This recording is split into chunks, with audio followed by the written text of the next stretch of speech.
On today's Patriot Nation podcast, we are joined by everybody's favorite personality, I would say, New England personality. It is Fitzy. So buckle up and cue the music. Fitzy, what's up, brother? What's up, Pat Plain? What's up, Spags, you handsome son of a bitch? What's going on, boys? Great to be on the Pats Nation podcast with my favorite. Listen, you guys are slowly turning into, and I don't know if you know this, don't get a big head now, but you guys are slowly turning with Keegan and you and Spags and Rich and Burned and the whole gang. I'm going to tell you what, Pat's Pulpit and the crew you guys have assembled, you guys are slowly turning into like the Ocean's 11 of necessary Patriots follows and super smart football people. I love it. I appreciate it. Thank you. We do put it. Burns the GOAT. I mean, he puts in a ton of work. His day on Monday was absolutely insane. Like just crushing articles. Absolutely. Just Keegan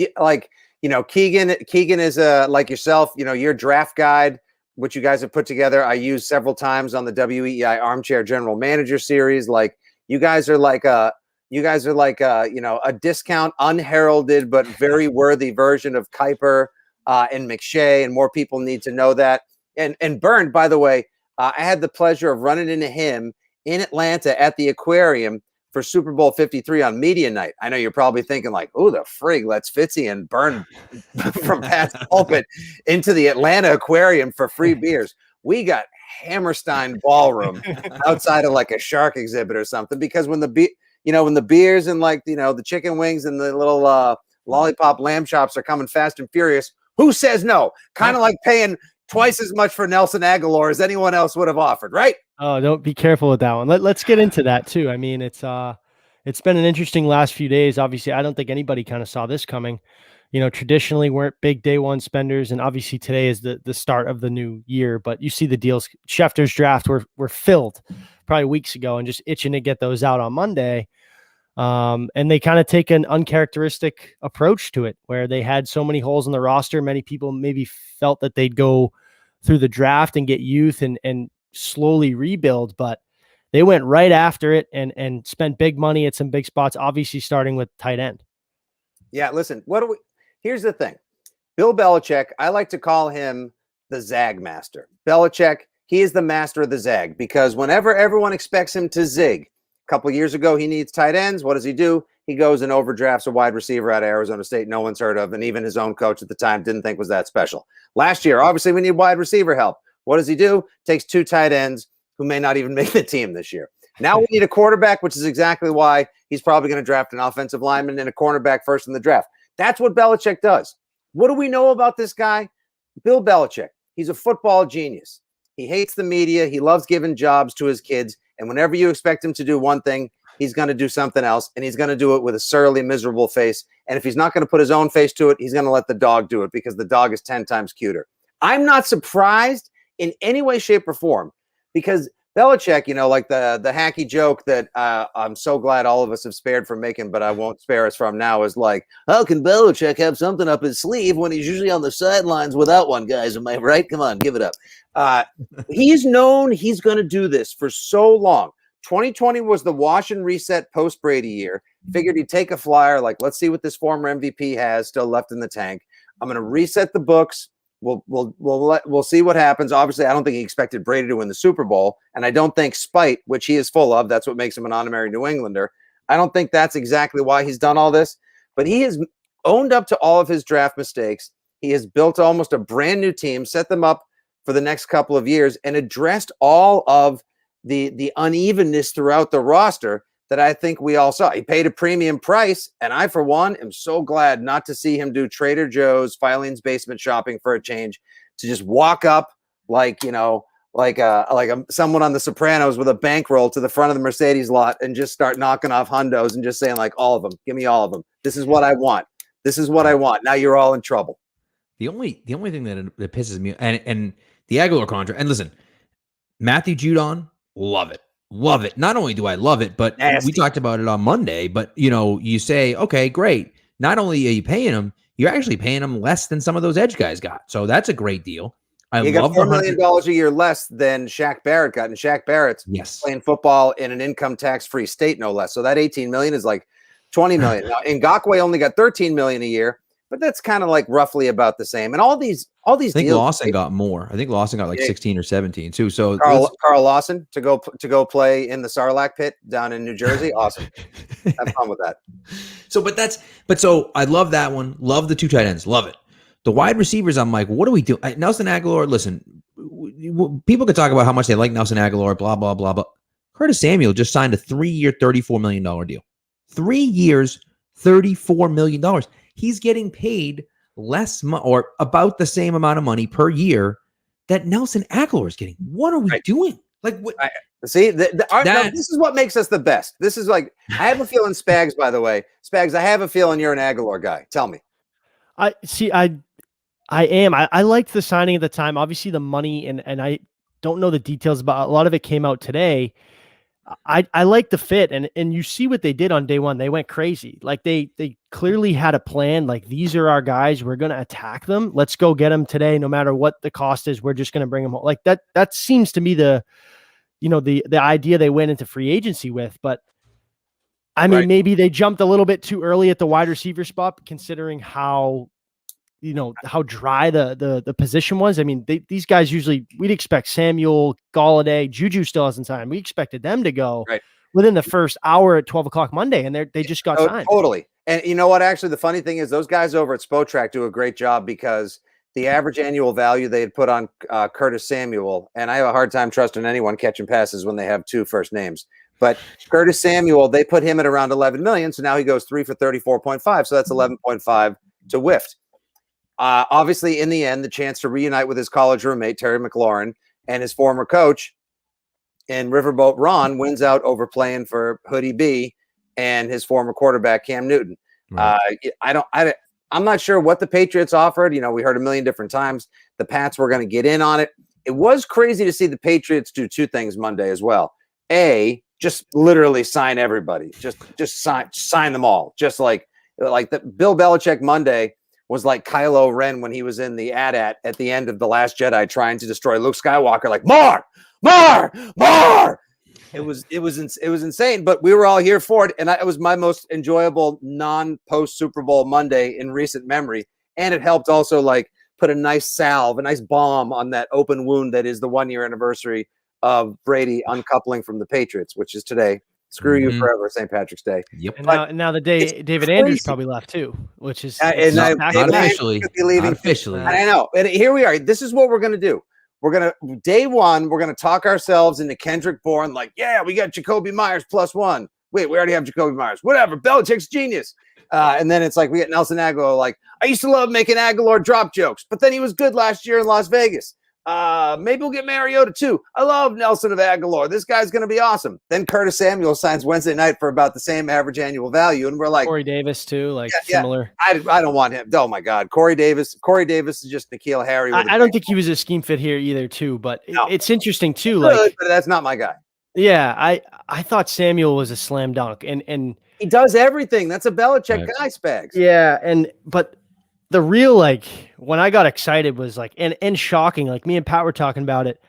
I haven't been that shocked at Patriots news or a signing. I mean, Antonio Brown was like everybody, at least I feel was like, you knew where you were at the time when that signed, because it was so shocking. But at the same time, when you look back on it, it's like, well, it's kind of a no-brainer. That's a typical guy that Belichick would target right before the year, bad reputation. They needed a wide receiver. We did a show Monday night after John, who signed, and we were, we brought it up at the end. We're like, I wonder what Hunter Henry's going to get, because everyone kind of assumed he was going to demand the market, be the first one off the board. And then you wake up Tuesday and they got him too. It was like, oh my God, like this is Hernandez, Gronk, 2 tight end sets. You know how much they love that 12 personnel, and they're just going to bully teams up front and force them to go nickel. And you're just dreaming of these scenarios. And then you see oh wait, these top receivers are still out there too. Like, are they going to go dip their toes in that as well? And then you see the money. So, I mean, I have no complaints with the offseason they had. Really, Monday, like that was the offseason they've had. They're 3 days into it. That's what I mean. And look what they've done. I mean, the free agency technically began at time of recording just over 5 hours ago. The new league year just began. Tampa Bay only started like 2.5 days ago. So like we're barely into this stuff right now. Right. One of the crazy things about Monday also too was that Belichick, in addition to making his diabolical offseason sign them all master plan, he also, the first four guys that he signed were all Drew Rosenhaus clients. Yep. So he was actually working this with someone who wanted to get his, and see, that was brilliant on Rosenhaus's part. That's why I've honorarily named the Patriots this year the Drew England Rosenpats, because 4 premium guys from Rosenhaus right off the top of the board. So he gets his guys paid, if not overpaid, right off the top. Like, Bill, don't let him get into a bidding war with anyone. Make sure I'll make sure they know that Foxborough is where they want to be. You know, here we go. Let's run it. That's the new hashtag. We're going to get this done. Sends those guys up that way. And now we've got, like you said, I've loved seeing on Twitter, guys, the last couple of days, like all the 12 personnel mentions. Everyone's like, yeah, Boston Tea Party 2.0. We're going to dominate. Like, and then at the same time, there's always somebody else like 3 tweets down in the thread that's like, oh, cool. Are they good at catching passes off their shoe tops? Because we need a quarterback. Well, that brings me to my next point, because I had tweeted out, once they signed Henry, it's like, you know, on Sunday night, if you were to ask me, hey, can they afford to, you know, mortgage some picks this year, first, second, next year's, you know, first, second, whatever the case may be, right, can they afford to do this to go up and get a guy? And you know, like, I don't know about that. They you know, they have a ton of holes. There's some spots on the roster that are old. They need, you know, some turnover there, would like some youth. And then they go out and sign 2 tight ends. They get Jalen Mills. They get Matt Hudon, you know, Godja. Like, they just signed everybody, like you said, at spots that they needed help, to multi-year deals. So I think that's a telltale sign that, hey, we're building a core here, not for this year, not for next year, but for years to come. Right. We can afford now to go up and, you know, maybe trade 15, 46, next year's 1 or 2, whatever the case may be, to go up in case one of those quarterbacks falls, to go up to the 5 to 9 range and go up and get a Trey Lance, Justin Fields, whoever. Pick any of those guys, I'm okay with it, because I think this offense is, Mike Renner said it from PFF today. We talked about it Monday. This offense is being built, it almost seems like, for a Trey Lance. Yes. Which is static. Which is crazy, because that's that's the direction I almost would rather go. We have breaking news from the chat, apparently. So we'll see, Pat, pull it up. But Ian Rappaport, Kyle Van Noy back to New England. We'll have to double check with this. That's a big move. Really? Then let's say it's not from the actual Is it from the actual? Oh, it is. So. Source: the Patriots are bringing back linebacker KVN from the rap sheet. That is confirmed. It's not from like Rup sheet or Rip. No, sheet. It is not. No, it is not. That's why I don't want to get. I felt like Tom Pelissero or Saro yesterday or something. Like, I hate when that happens. You got to have the notifications on. That's why I get the notifications on from all the big guys. And then that's why it's like, okay, until I see it in the notifications, I'm not rolling with it until that happens. So I appreciate that, Foxborough Fenway, because good call. Big fan. So yeah, I appreciate that. That's a big move. I mean, that's one we can right now, boys. Let's say it. We're gonna go on another revenge tour. Listen,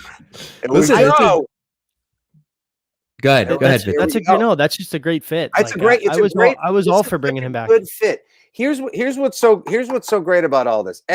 Just in case the Patriots offense does, you know, have experienced some growing pains, though they really shouldn't, considering you've got 1,700 pounds of offensive line, even if Teddy K swaps in for Big Bear Andrews, right? That you just have monolith after they should run with the second or third best 1-2 punch at the running back position with Damian Harris and Sony. I will take no more slander, Michelle. 5.7 yards per carry last season. Look it up, people. I will not be here for your phony Michelle takes.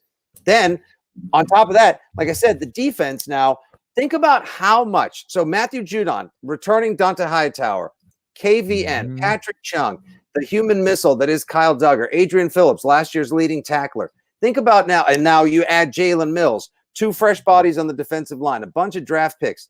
This team is going to be able to, and think about it, the way Winovich and Uche are going to benefit from this. What do you want to call them together? Like the Winuche or Uchevich, whatever. We need a name for apparently.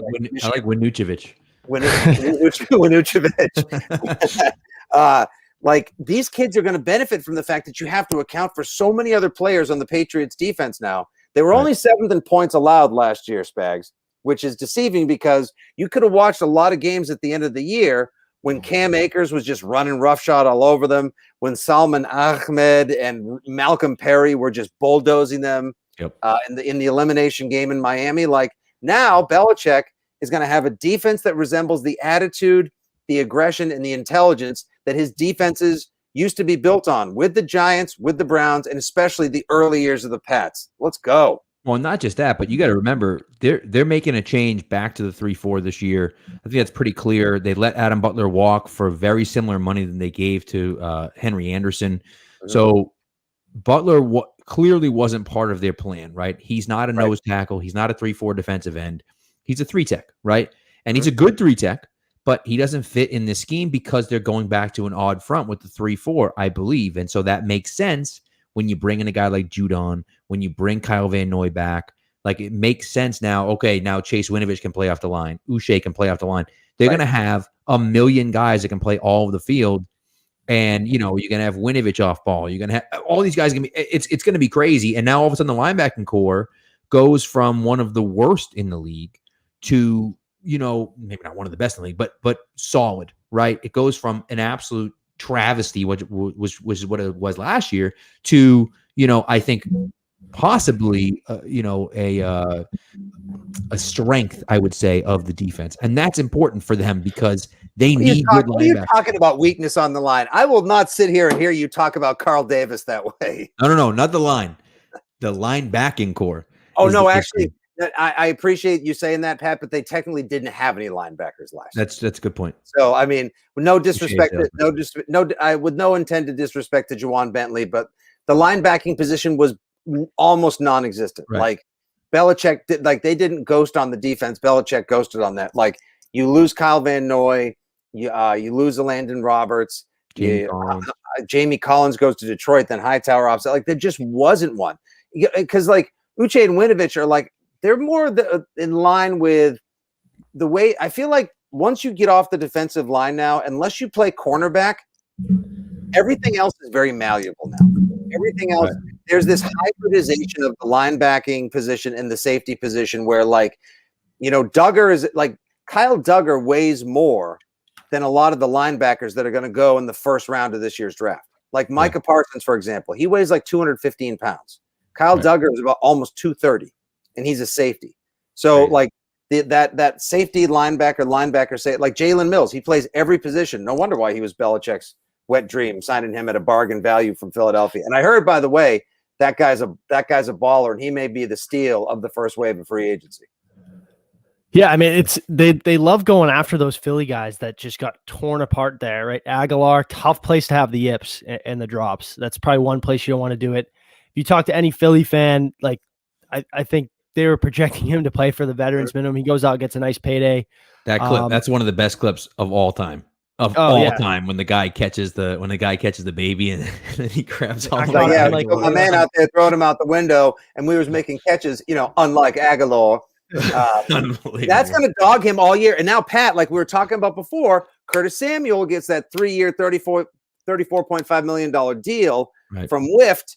Now, all of a sudden, Aguilar is going to be compared to invariably all year, maybe both years, because it's kind of a weird deal that he signed. The 226, the way that it's structured, it helps the Patriots with more salary cap room this year than next. There's like $10 million dead if they cut him or trade him next year.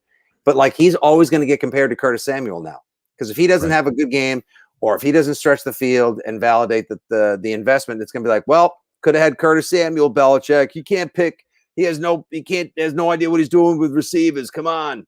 Right. No, I wonder though, see, Juju has been on my list for months because I like the fact, here's the thing about Juju. All right. Mm-hmm. He is a guy that no one wants right now because of the stupid off-field crap, because he dances in TikTok. That's it. That's literally what it is. People are like, Juju sucks and he's this and he's that. And what happened too is that last year he took a back seat to Deontay Johnson, to Chase Claypool. He became the third option there when everyone wanted him to be the number one option. Now, forget the fact that he had almost 100 catches last year. That doesn't matter. The point is that he was the third option. Well, okay, sure, he had 100 catches, but that's fine. But either way, that's what teams are looking at, is they're looking at baggage from the off-field stuff. And it's like, dude, all it is a freaking TikTok. That's what your problem is. And so this is where the Patriots thrive, is when the value of players drop for whatever the reason is, and name the player, Randy Moss, Corey Dillon, like just go out and it's happened a million times, right?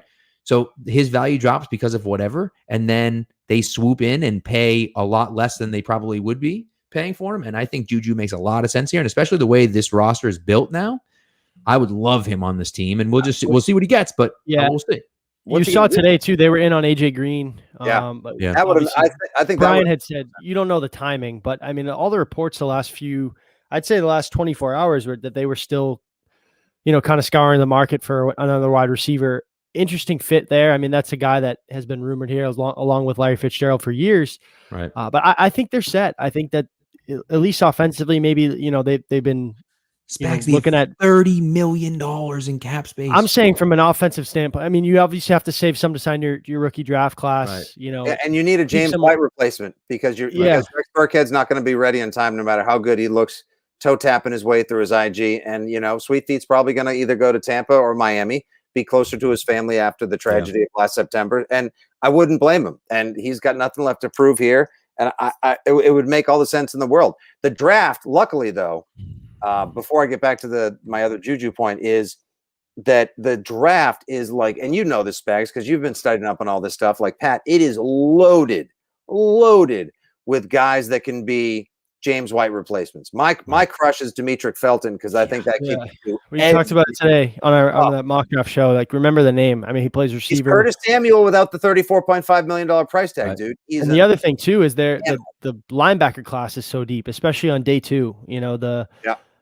Baron Browning from Ohio State, Pete Werner, Jamin Davis from Kentucky. The list goes on and on. Who knows where Nick Bolton falls. David Collins is probably a first rounder, but interesting. Like that's a group that they obviously spent 2 pretty high picks on last year with Uche and Jennings. They bring Van Noy back. I still think they'll try to add a little more youth and depth. I mean, you saw last year, you could never. They were throwing out, practice squad guys towards the end of the year. I mean, like Tayshaun Bauer, Terez Hall. I would look for them to try to find that guy in the middle. But they were Patriots linebacker. They need a high tower type replacement, somebody that's going to stand in the middle, be a thumper. That's play downhill and all that. So I wonder. Yeah, I mean, Zaven Collins makes sense, but I do want to talk about the draft because we did flirt it out. I think we can all come to an agreement that it wouldn't make much sense to pick at 15, right? Like the move we all want to see them make is, now that they have these guys and a core kind of locked up, is to go up. Let's go up and get a guy if the board falls. But I think a trade back makes a lot of sense too. Obviously, the second round tender on JC Jackson that happened today. Yep. Our team's going to be like a team like, who knows, because Jaire Alexander is a free agent next year, but a team like Green Bay. Like, would you give up pick 60, whatever, to go get a JC Jackson? I mean, it's pretty good value if you're Green Bay. So it's interesting what they do there. Do they pick up another pick? A trade back is certainly possible as well. Like I said, they have that gap between 46 and 96. Belichick loves, 5 picks on day 2, 4 on day 3, just to fill out his roster. I either want to, like if it's JC Jackson now only getting that second round RFA tender, hey, listen, if he wants to call up John Elway and just be like, JC Jackson for Philip Lindsay, you want to party? I could see something crazy like that happening, but that's Lombardi floated that out. That's a possibility. I mean, that's a perfect James White replacement, like right there. I think, he even said he reminded him of Wes Welker in a lot of ways because of how precise he ran and the sneaky speed that he had. I could see something like that happening, but I would either, if you're going to move JC Jackson, and I'm 50-50 that it's going to be one or the other. It's like that it's going to be JC Jackson or Gilmore. Like even a week ago, I thought 100% chance Gilmore gets traded. I think Belichick loves him. I really do. He's such a smart corner. He's so solid. I know he's going to cost a little bit more money, but if you can pull off a crazy trade, and the only way I think the Patriots really go up and make an impact, I'd love to see them trade like a first. I'd like to see them like JC Jackson in 15 and maybe a second to move up to 7 for Detroit. You can find another JC Jackson, or maybe like this year's first, next year's first, and JC Jackson to Atlanta for number 4. There's a chance you could maybe, depending on how things shake out, you might be able to get Zach Wilson if that's their crush all along, and Belichick doesn't want to show us his cards. So either do that, or like you said, Spags, move back, let someone else jump up to 15, pick in the 20s, get another second, and next thing you know, you might be able to get Davion Nixon, or Davion, how you pronounce his name, like that absolute Goliath from, like, where's he from? Iowa State or somewhere like that? Iowa. Okay. And maybe then you could get a receiver. I don't know, maybe it's a Rashad Bateman, or maybe you can get Amon St. Ra. Like, get talent, like just stack up with talent. So when these guys all play out their contracts, you're not left with bare cupboards like you were last year. Well, I think too, the wide receiver position is interesting. Like, I would love to go draft a guy this year because you have a core in place. I think the biggest problem with Harry was he had these big expectations. First ever first-round pick wide receiver by Belichick. Right. Yep. Remember, he misses the first 8-9 weeks, comes into a positional group that they hadn't got anything, dying for a playmaker. And it really was, I mean, aside from Edelman, they didn't really have much veteran presence in there, somebody that could really help them out. Now you have Myers, who's going to be in his third year, Edelman, Bourne, Aguilar. Like, you have pros in there that, if you draft a guy, not necessarily in the first round, but early day 2, it's an easier transition for them. They're not, they don't have to be the guy that Harry had to be coming out, obviously, with the first round pick on him. And the easy talk radio game to play is like, N'Keal Harry sucks. It's we got to get him out of here. I think in a lot of ways he would benefit from a geo swap, like maybe fresh start, new location, right? Like, just give him a chance to go succeed elsewhere. This has been busted from day one. And by the way, when he was out the first 8 weeks, when he got redshirted, if you will, when he was put on injured reserve the first 8 games after he got hurt in the Detroit preseason game, then he comes back and he's a healthy scratch that game 9 against Baltimore, whatever. He just never clicked with Brady in 2019. I saw him at the Duron Harmon, like, autism awareness karaoke night party in early October. He was moving just fine. Right. He was like, yeah, I saw him. Yeah, I wonder. He was doing like just fine, dancing and having a grand old time. I almost wanted to go up to him at the bar and just be like, "So you needed 8 weeks on IR, huh? Why don't you get back on the field? Because we can use you." Because Edelman's broken from it. Edelman looks like the operation board. Come on, guy. Let's live up to that first round draft pick. Listen, don't tell Matt Chatham that he sucks, because Matt Chatham screams all the time that he's wide open all the time and no one throws him the ball. And so weapons with a Z, and then the next thing it's like it's a video of him cold smoking some Gouda cheese. The other thing too about the cornerback position that I wanted to touch on is they signed Jalen Mills, right? Like, J.C. Jackson gets a second round tender. Stephon Gilmore, I mean, who knows what happened with him? I'd still like to pay him. If you can work something out, and who knows with the cap and all that. I know his age, but he's still an elite corner. And I think he has 2 to 3 years left of being a true number one. I mean, who knows? I mean, how long he could really play.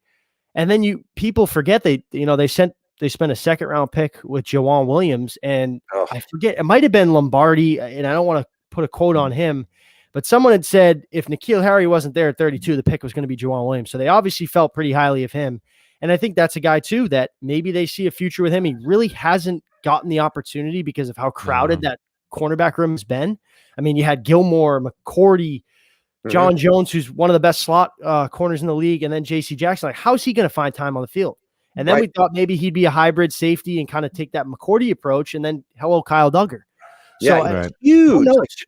Jawan is enormous. He's like 6'4", 220, like just like a guy who has been brought into the league to play, like you said, that hybrid role, who can be a tight end eraser. Remember when Belichick allegedly called up, like Talib said last year, he called him up and said, "Yeah, give you like $5 million to come play for me one more year. Just cover tight ends. That's all I need you to do."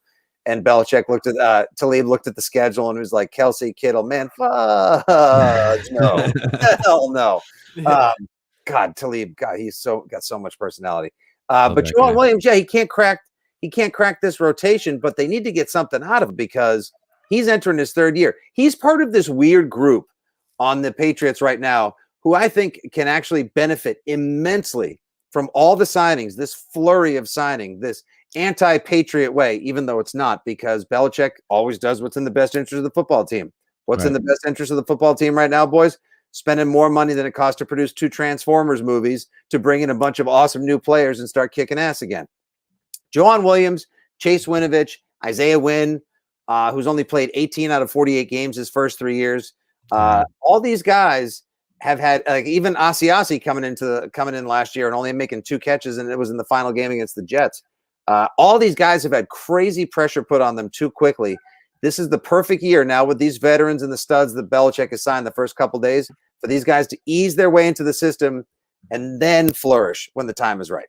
Right. No, and listen, they need to, and people talk about it all the time. They need to have those guys pay off, right? And that's, everyone says, oh, well, of course they have to go out and do this because they haven't hit in the draft and blah, blah, blah, and all this other crap. And so it's like, we have to find a way to dump on the Patriots somehow, even when they're doing well, right? And so, yeah, there was you earlier in the podcast though, when you were like, "Oh, he didn't sign Samuels, Belichick. What are you doing?" Like, that's our nature, Pat. I mean, we can't help it. That's true. So here's the thing that I'll say, right? And this is the quarterback discussion for me is interesting because, in my opinion, right? Not that it's stupid, but in my opinion, I don't know why you'd go out and sign all these people without a quarterback plan, with not knowing anything, right? You have Cam Newton at 1 year for whatever he's getting paid, 1.5 to $14 million, whatever he ends up getting paid, right? So sure, range, yeah, that's a pretty wide range, right? So okay, he's covered his ass, yeah. So you have Cam, okay, great. It's a 1 year deal, and the only guy after him is Stidham. So there has to be a plan in place. If you are bringing in all these guys, and the only quarterbacks you have on your roster day one are Cam and Stidham, and say you draft Kellen Mond in the 4th round, like, what the hell are we doing? Like, in my opinion, I feel like they have to have some sort of a plan. And I know it's crazy. Jeff Howe keeps saying it's going to happen. The Watson deal, I don't see it happening, but I feel like they're trying to do, they want to do something right now, whether that means go up and get the guy. The problem with the draft is that, well, and this is the thing, I think ultimately you can end up trading up to 3 with Miami. And I know everyone says, well, Miami, you don't want, Miami's AFC, but here's the deal, right? Yeah. But listen, here's the deal, right? Okay, fine. Miami says, no, we're not trading with the Patriots. Screw you guys. Yeah. Well, you say, not even okay. That. Like, you say, okay. Pass up on Sewell or Jamar Chase or one of these guys that are generational talents. Yeah, Jamar Chase is a generational talent. But either way, I don't think, at least. That's my personal opinion. 20 tutties as like a 19-year-old. He had more touchdowns than years on earth in a season. It is a stud. He is a stud. I agree. But a wide receiver at 3 overall is lunacy. But either way, regardless, I just think if they're going to trade out, you say, okay, fine. You don't want to take it. We'll give it to Atlanta instead. And so if they're even considering trading out, right, I think it makes sense to take that Patriots deal. But either way, if you can't trade up to 3 and they're saying, no, we're going to draft someone, then you say, fine, we trade up to 4 and we get the 3rd best player. Anyways, it doesn't matter, right? And then it just depends on whether they prefer Fields or Lance or Wilson, depending on who goes, right? Who goes second. But they have to get up. They have to do something, because at this point now, you need to mortgage. Fine, trade your 1st round pick next year. Who the hell cares? Trade your 2nd round pick this year and your 1st round pick next year. It doesn't matter, because if you go into this season signing all these guys and you trot out Cam Newton with no plan behind him. Listen, you draft Trey Lance at 4 and you trot out Cam Newton because Lance isn't ready. That's fine. We're okay with that. That's the best case scenario, I think, right, is to do that. And I think that's what their plan is. I mean, you saw the reports when he signed it, and including myself, everyone jumps to the conclusion, like, what are we really doing this again? Then you see the details and you see the reports that they're still active in the quarterback, conversation, whether it be, free agency, trade, draft. I think that's the best situation, really. It's like he's almost their backup plan. Like, hey, we got a guy on the roster that we feel comfortable with enough that if plan Z, all these things don't happen our way. But I think what you said is perfect. Like, moving up makes the most sense. Like I said earlier, you can afford to mortgage a bunch of picks for the future just because of the core you have locked in place, the cap room you have, the flexibility. And I think a guy like Trey Lance or a Justin Fields, like any of those guys you name, benefit mightily from sitting behind Cam Newton. Because we talk about it all the time. Say what you want about his play, but that guy's a professional. He knows how to play the position. I think those guys play very. They love they love it. He would embrace that role. I think at this point in his career, you see him speak to the media and on all those podcasts. That'd be a great situation. And you take the Patrick Mahomes route with that kid, right? Like, yep. Trot Cam out there. If he doesn't have it, you give enough time for your rookie. If you're out of it in week 14, 15, and you're out of elimination, or you have a playoff spot locked up, go get his feet wet, and he's your guy for 2022. And you have all these guys that you just signed this year around him to make that and not to mention the rookie contract, right? Like Right. it's easy Yeah. to build around that. Belichick talks about it all the time. Don't forget with Cam Newton, they getting a dog. I still think if the plan is to draft somebody similar to Cam, because Belichick and Josh and all of their wisdom have come I think together. they love that. I think they love that type of guy. Together and decided that, you know what, maybe it's up for Fields or Lance if the price is right, because they along with Ernie Adams are just going to live by their draft valuation charts, and the numbers have to be right, or else they're going to tell that it can kick rocks without socks. If they have decided that someone like that who's big and who's strong and who can move well is the way that the quarterback position needs to go in the future, and not in the more pocket-oriented Mac Jones, Tom Brady type of mold, like a Drew Brees, etc. Certainly not a giraffe on stilts with a laser rocket arm like a Drew Bledsoe. Then maybe that's why Cam Newton is here. He's a safety valve. He is your quarterback floor at this point. So you could take somebody, whether it is Kellen Mond, if they like him at the value, if they trade up for Lance, who I think is probably long-term the better project than Justin Fields, but I definitely think he's more raw at this point. Fields is more polished, but Lance's skills are just off the chart. Dripping with it, yeah. But don't forget, boys, my guy is still out there, and we heard rumors today, especially from around the NFL, like if it's an NFL Network affiliated and it's a rap sheet affiliated type of rumor, I'm buying into it. You don't have to spend your first-round draft pick. You don't have to even probably spend more than your compensatory third you got for Brady, or maybe a fourth. Jimmy? Don't Give me that jockstrap king, baby. Don't do Give me it. the mustache. I want the Mississippi. Oh, Gardner, yeah. Hey, you look at his numbers: 37 touchdowns to 11 picks in his career. You got to shoot higher than that. You got to shoot higher. Dude, he was 7-3 in Jacksonville. That's like going 15-3 in New York. Are you kidding me? No, I like the player. I like the swagger. Yeah, and Jim, and listen, you know, you're like I said, you know, you're the next freaking Louis Riddick, Spags. And by the way, I got an awesome stat for Louis Riddick before we go. Oh man, he's so good. The Jim Nagy, who does an awesome job on the Senior Bowl and on ESPN, tweeted out last September that any team that was taking Trevor Lawrence, if somebody was going to take Trevor Lawrence first, wow, that's some good money for Kyle Van Noy. Yeah, that's, by the way, that's up to 13.5. Oh, so you know what? He got his bag last year. He got $15 million. I had heard through some people who talked to people that his wife really missed their friends and really dug the area. Kyle was a little sensitive about the media. There was some interest in Tennessee, but in the end, he knew he played his best football for Belichick. So welcome back, and here we go. Right.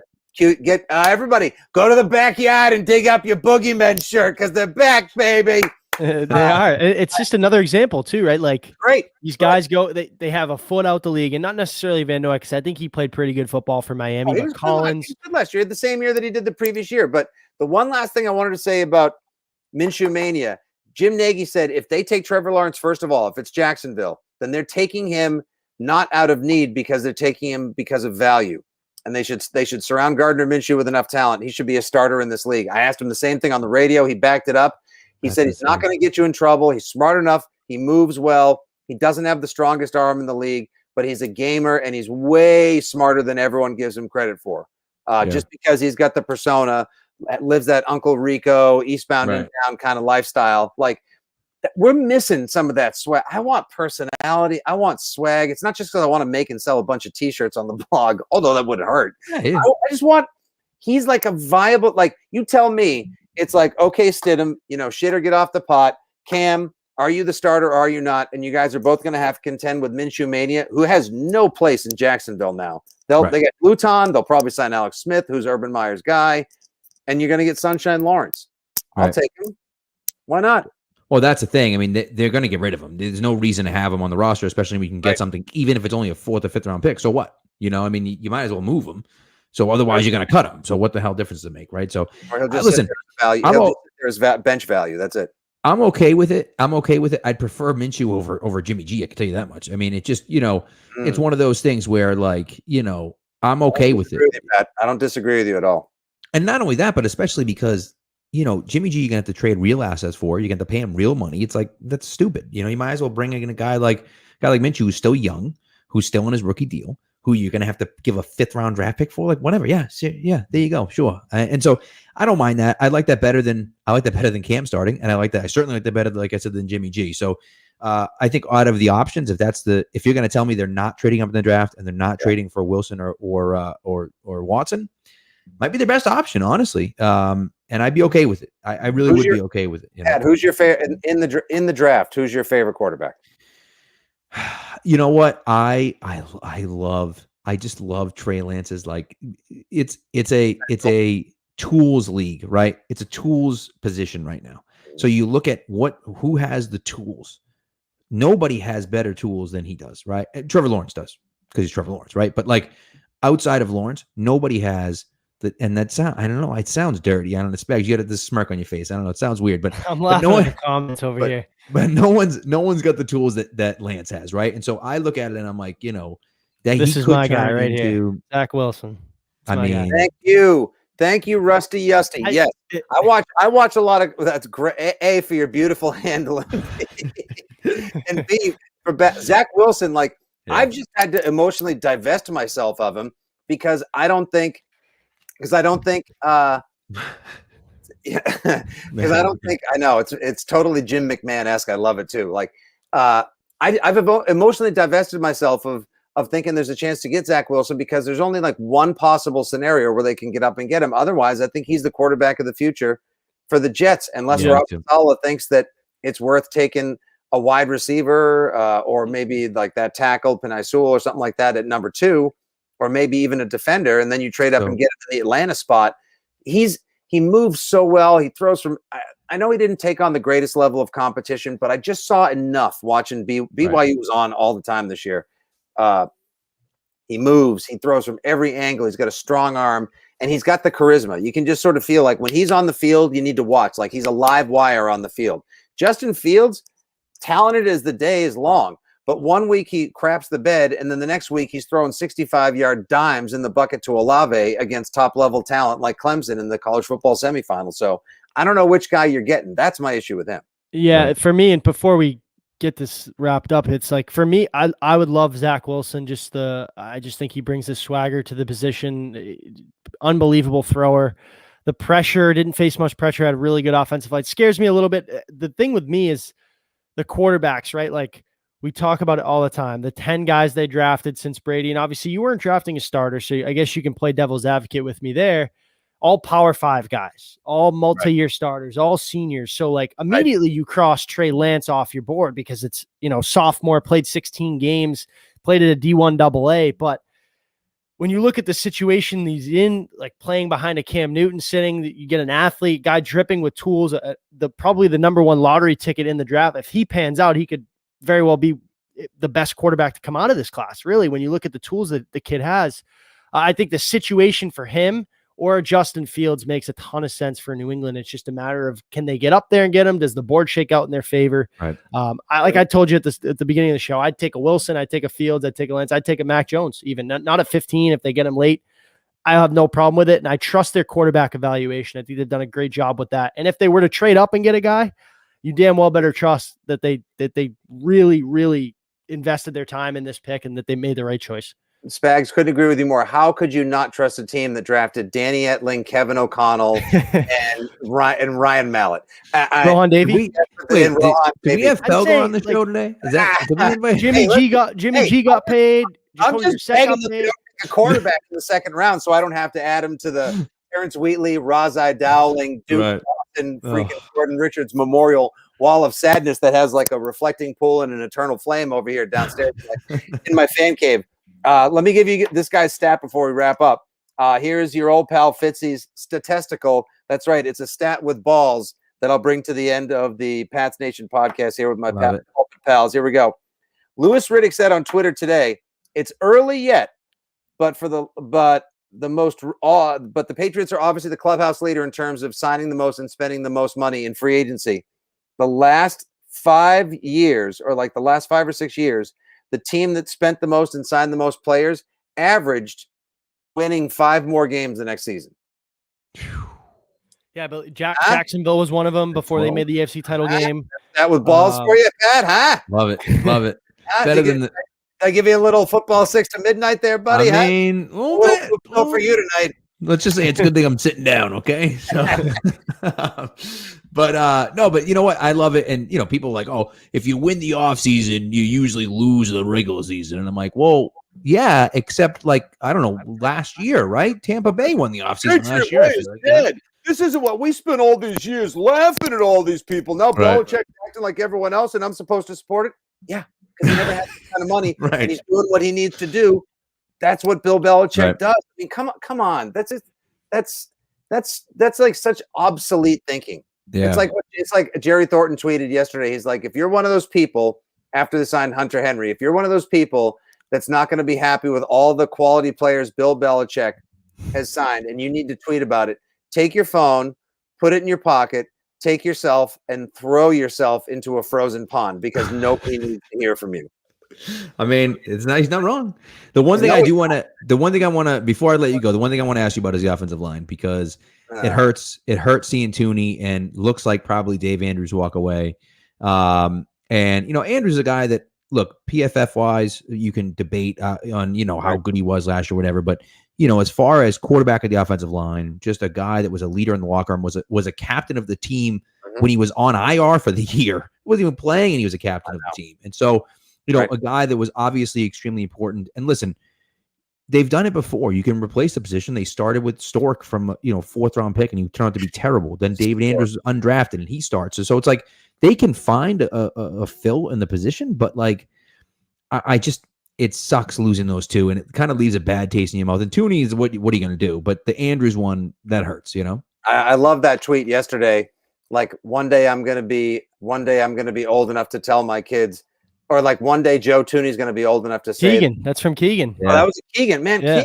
God, he deserves way more than 800 followers. Can we get him a couple thousand followers? He's up to 1,000, I think. He hit it. Yeah, hit it. Oh, all right. He deserves that. All right. No, next thing he's going to go to second base with a girl. All right.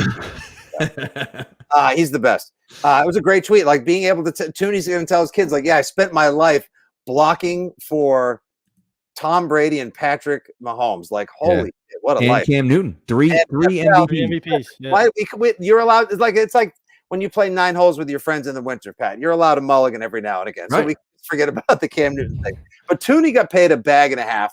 God bless him. Good for him. I'll wish him the best, except when the Patriots play the Chiefs in the AFC Championship. The offensive line goes. I think they're going to play the Browns this year in the AFC Championship. But I digress. We have many more pulpit pods for that to come. As far as the offensive line goes, you hate to lose that leadership because you cannot replace the intangibles of what a guy brings in terms of his warmth, his command of the room, his personality, and his knowledge of the location, the opposing team, and the guys that he goes to battle with any given Sunday, and usually 1 or 2 Mondays and a Thursday, right? David Andrews, and he's beloved. Like no one he's like a McCourty of the offensive line. He's a leader, and no one will ever say a bad word about him. But Belichick, I think in a lot of ways, when he gets these undrafted guys and they turn out to be successes, I think he's happy letting them walk when they get top of market price, because in his mind, that sort of like just get them back next year, like Van Noy. Hey, they're going to come back on their redemption tour after they get paid for 1 or 2 years, and there's a long line of people that prove Spags' line true. And 2, his algorithm just says, like I got this guy in the 7th round, or as an UDFA, if you will. And I got Pro Bowl caliber play for 3, 4, or 5 years out of him. Like, I'm good. Let someone else pay him $12 million a year. Right. So it sucks. I was concerned Andrews could walk once both the Pouncey brothers, Alex Mack moved on from Atlanta, and the Pouncey brothers retired. Like a bunch of center jobs came open. Yeah. So I knew his market was going to increase, it's too bad. But, man, the way on Onwenu, it does. But Onwenu and Trent Brown coming back in a prove-it year, and the 3 or 4 different guys that are going to fight it out for right tackle too. Like, oh man, it's going to be good. It's going to be good. I agree. All right, we're going to let you go, but before I do, because we're live streaming, I got to show you this. I got to show the stream this as well. I got this today. This is a tattoo on your ass. I don't want to see it. It's not. I promise it's not. It is. So it's an original photograph that I had framed. I don't know if you can see it. Look at that. It is 1964. Oh. New England Patriots versus Buffalo Bills at Fenway Park. That's Spags' dad's birth year. And yeah, close. Right. One on the first Super Bowl, close. So anyway, I was like, dude, oh my God. That's awesome, dude. my father-in-law gave that to me, and I was like, I got to frame this thing, and I got it today, and I was like, I got to show it. I got to show it to the people on the stream here, dude. So are you kidding me? That is a piece. Yeah, and it's like original. It's an original picture from like literally printed out in 1964. So an original picture of the original toilet, the original our dump, and we loved it because it was our dump, right? Right. 3 names, 1 shitty stadium with a terrible tailgate. But you know what? That's from Fenway. Oh wait, put that back up here. I thought that was Schaefer. No. That's 64 in Fenway. Show me that. Hold on, you can see the monster on the. Oh my gosh, right, dude. Yeah. So that's what makes it even cooler, dude. So of course, my dad's been a season ticket holder forever. My dad goes, I was like, oh yeah, I got this picture, and he's like, wait, 1964? I'm like, yeah. He's like, oh yeah, I remember that game. He's like, you know, they had to put sawdust down in the end zone because they weren't going to play. And he's like, he was 11. He was like, I was practicing for the winter thing, and I brought my transistor radio, listened to the game, and I was like, how the hell do you remember that? Like, and he's like, well, I don't know. He's like, I don't remember what I had for dinner yesterday, but I remember that. Dad, if we ever get a chance to do a live podcast, we'll have to sit down, have some adult beverages. Of course, it'll only be a cherry lime Ricky for Spags, that little whippersnapper.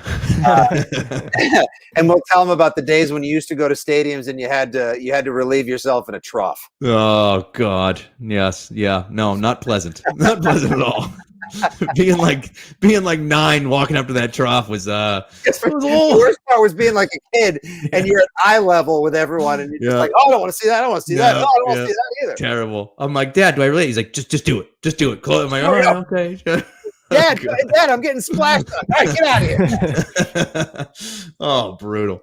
Hey, Fitzy, this has been great. So much fun. We appreciate it. We love having you on. We're gonna have to have you on more often. We got, your beautiful face. Whenever you guys want to talk, I got my own little got my little Zoom BG with some of my memorabilia set up right here behind me. So fantastic. I am RTG and good to go anytime you guys want to. Like everyone on the team is saying, like, I see the pulpit signal in the sky. Let's run it. Let's do it. So plug yourself before you go, though. I mean, listen, everyone freaking knows you, but plug yourself anyways because All right. Well, I mean, you can see where you can follow me on the socials at FitzyGFY. That's pretty much universal. And of course, you can read some of the stuff I do for WEEI and Saturdays 1 to 4. Fitzy and Mego on the WEEI Sports Radio Network. There you go. Love it. Thanks, man. We appreciate it. And we'll talk to you soon, hopefully. Appreciate everyone tuning in. We'll be live again next week. So thank you. See ya.